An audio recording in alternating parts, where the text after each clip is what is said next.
ఇప్పుడు ఎన్టీఆర్ గారి గురించి కానీ ఏమంటుండేవాళ్ళు రామలింగయ్య గారు? వాళ్ళు చాలా సన్నిహితులండి, ఇద్దరు చాలా సన్నిహితులు. ఎందుకంటే ఎవరికి తెలియని సంఘటనలు అని చెప్పారు మీకు? చాలా సన్నిహితులు. రామలింగయ్య గారు రామారావు గారు ఏంటంటే, రంగారావు గారు అంటే భయపడేవారు. ఈయన రంగారావు గారు అంటే అందరూ భయపడేవారు. రామారావు గారు ఏంటంటే ఆర్టిస్ట్గా చాలా జోవియల్గా ఉండేవారు. ఎందుకంటే మంగమ్మ శబ్దం సినిమాలో వీళ్ళిద్దరి కాంబినేషన్ చూస్తే ఈయన ట్రాన్స్జెండర్ క్యారెక్టర్ రామలింగయ్య గారిది. ఆ ఫస్ట్ ఎన్టీఆర్ క్యారెక్టర్ ఈయన ఇద్దరు ఎదురు పడగానే తలతో ఢీ కొట్టుకుంటారు అనమాట. చాలా బాగుంటుంది. ఆ తర్వాత గోపాలుడు ఉపపాలుల్లో దాని కంటిన్యూషన్ మళ్ళీ ట్రాన్స్జెండర్ క్యారెక్టర్ ఇచ్చారు, వంటలక్క పాత్ర అనమాట. వీళ్ళు విలన్లు అందరూ తల బద్దలు కొట్టుకుంటుంటారు ఐడియాస్ రాక. రామలింగయ్య గారు లోపల నుంచి వచ్చి వాళ్ళకి ఐడియాస్ ఇచ్చేసి మళ్ళీ లోపలికి వెళ్ళిపోయి గరిడి పట్టుకొని వంట చేస్తారు. చాలా అద్భుతమైన క్యారెక్టర్. రామారావు గారితో కృష్ణ గారితో నంబర్ ఆఫ్ ఫిలిమ్స్ చేశారు ఆయన రామలింగయ్య గారు. ఈ ప్రతి సినిమాకి రామారావు గారితో అసలు రామలింగయ్య గారు ఉన్నారా లేదా, ఏ పాత్ర చేస్తున్నారు అన్నది అటు రామారావు గారు ఇటు నాగేశ్వరరావు గారు అన్నపూర్ణలో ఖచ్చితంగా పాత్రలు ఉండేవానికి. అక్కడ బ్రేక్ ఎక్కడొచ్చింది అని అనుకుంటానంటే రామలింగయ్య గారికి, అంటే రామారావు గారు కానీ నాగేశ్వరరావు గారు కానీ ఈయన అద్భుతమైన ఆర్టిస్టు, ఈయన మన ప్రతి సినిమాలో ఈయన ఉండాలి అని వాళ్ళిద్దరూ ఎందుకు అనుకున్నారు అనుకుంటే కృష్ణార్జున యుద్ధం అండి. ఆ సినిమా బేస్. ఆ సినిమా లేకపోతే అక్కడి నుంచి, ఎందుకంటే 1957 మీకు మాయాబజార్ వస్తే 57 నాటికి స్టార్స్గా ఉన్న రామారావు గారు నాగేశ్వరరావు గారు 63కి వచ్చేటప్పటికి సూపర్ స్టార్స్ అయిపోయారు. పైగా కేవీ రెడ్డి గారు ఆఫ్టర్ మాయాబజార్ వీళ్ళిద్దరిని ఈ సినిమాలో డైరెక్ట్ చేస్తున్నారు కృష్ణార్జున యుద్ధంలో. ఈ సీరియస్ ఫిల్ము తర్వాత రామారావు గారు నాగేశ్వరరావు గారు పోటాపోటీగా నటిస్తున్న సినిమాలో రామలింగయ్య గారికి మీకు డ్యూయెట్ ఉంటుంది సురభి బాలసరస్వతి గారితో. అంచెలంచెలుగా లేని మోక్షము చాలా కష్టమే భామిని అని చెప్పి. ఈయన చిన్నముని క్యారెక్టర్, నాగేశ్వరరావు గారు అసిస్టెంట్. థియేటర్కి ప్రివ్యూ థియేటర్కి ఫ్యామిలీస్ వెళ్ళాయన్నమాట. ఆఫ్టర్ మాయాబజార్ వీళ్ళిద్దరూ కాంబినేషన్ అందరూ వెళ్తే ఈ సాంగ్కే రెస్పాన్స్, ఈ సాంగ్కి అందరూ నవ్వి పొలమారిపి కింద పడిపోతున్నారంట ఎవరైనా సరే. అంత ఎక్స్ట్రాడినరీ పెర్ఫార్మెన్స్ రామలింగయ్య గారు. అలా మీకు ఆత్మగౌరవం అని ఒక సినిమా, విశ్వనాథ్ గారి ఫస్ట్ ఫిలిం. దాంట్లో ఏంటంటే దుక్పాటి మధుసూదన్ రావు గారు స్క్రిప్ట్ ఫైనల్ అవుతున్న టైంలోనే మాకు రామలింగయ్య గారు పర్మనెంట్ ఆర్టిస్టు, ఈ క్యారెక్టర్ మీరు రామలింగయ్య గారి చేత వేయిస్తున్నారని విశ్వనాథ్ గారికి చెప్పేశారంట. ఎక్స్ట్రాడినరీ క్యారెక్టర్ అయింది త్రూఅవుట్ ఫిల్మ్ అనమాట.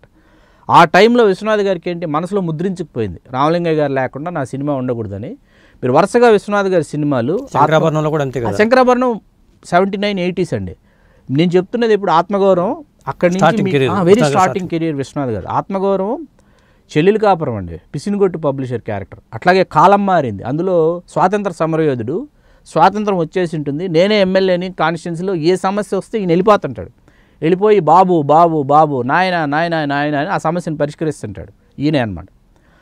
ఈ 3 క్యారెక్టర్లు విశ్వనాథ్ గారి దీంట్లో డైరెక్షన్లో ఎక్స్ట్రాడినరీ క్యారెక్టర్స్ రామలింగయ్య గారు చేసింది. మనకు శంకరాభరణం, సప్తపది, ఆపద్బాంధవుల్లో రాజుగారి క్యారెక్టర్ ఒకటి, ఇవన్నీ తర్వాత క్యారెక్టర్స్ తర్వాత చేసినటువంటివి.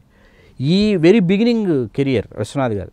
ఇట్లా రామారావు గారు నాగేశ్వరరావు గారు ఏంటంటే వీళ్ళు రామలింగయ్య గారు ఉండాలి మా సినిమాలో. వరకట్నం టైంలో ఫస్ట్ షాట్ మీ మీద తెస్తాను, మీరు పెద్దవారు రండి అని చెప్పి రామారావు గారు షాట్ పెట్టారంట రామలింగయ్య గారి మీద.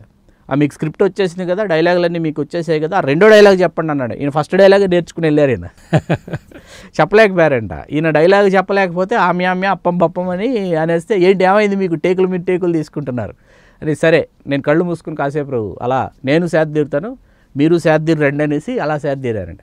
ఈయన గబగబా ఫస్ట్ డైలాగ్ స్క్రిప్ట్లో అన్నది ప్రిపేర్ అయిపోయి ఈయన చెలరేగిపోయారంట రామలింగయ్య గారు. చెలరేగిపోయిన తర్వాత అవును ఇందాకేమైంది మీకు, ఇప్పుడు చూడండి ఎంత బ్రహ్మాండంగా చేశారు.